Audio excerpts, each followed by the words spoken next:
भोंदूबाबा अशोक खरातवर आणखी एक गुन्हा दाखल। नरबळी आणि अंधश्रद्धा निर्मूलन कायद्यांतर्गत कारवाई। 2018 ते 2025 दरम्यान फिर्यादीला जीवे मारण्याची धमकी दिल्याचा आरोप खरात विरोधात। आतापर्यंत 8 गुन्हे।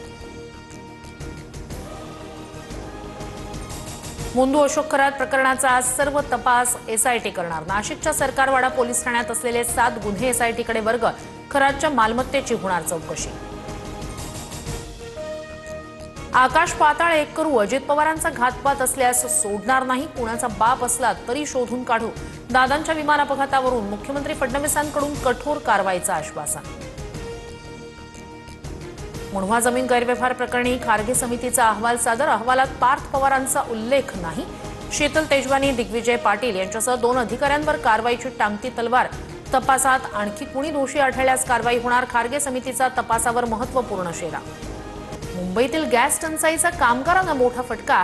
हॉटेल व्यवसाय ठप्प झाल्यानं कामगारांचे हाल। गॅस अभावी कामगारांची शहरातून गावाकडे वापसी। नागपुरात सलग 3ऱ्या दिवशीही पेट्रोल पंपावर गर्दी कायम। पेट्रोल टंचाईच्या भीतीनं लोकांच्या रांगा। पुरेसा पेट्रोल आणि डिझेल साठा असल्याची जिल्हा प्रशासनाची माहिती। देशभरात आज रामनवमीचा उत्सव। नाशिकच्या पुरातन श्री काळाराम मंदिरात रामनवमीचा उत्साह। काळाराम मंदिराला आकर्षक विद्युत रोषणाई तर नागपूरमधील ऐतिहासिक पोद्दारेश्वर राम मंदिर आणि रामनगरमधून भव्य शोभायात्रा निघणार। मुंबई-पुणे एक्सप्रेसवेवरील मिसिंग लिंक मे महिन्यात वाहतुकीसाठी खुला होणार। प्रकल्पाचं 97.7% काम पूर्ण। लोणावळा घाटातील वाहतूक कोंडीतून कायमची सुटका मिळणार।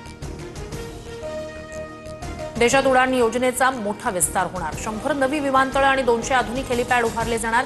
केंद्र सरकारचा मोठा निर्णय। पुढील 10 वर्षात हवाई वाहतुकीसाठी 28,840 कोटींचा खर्च।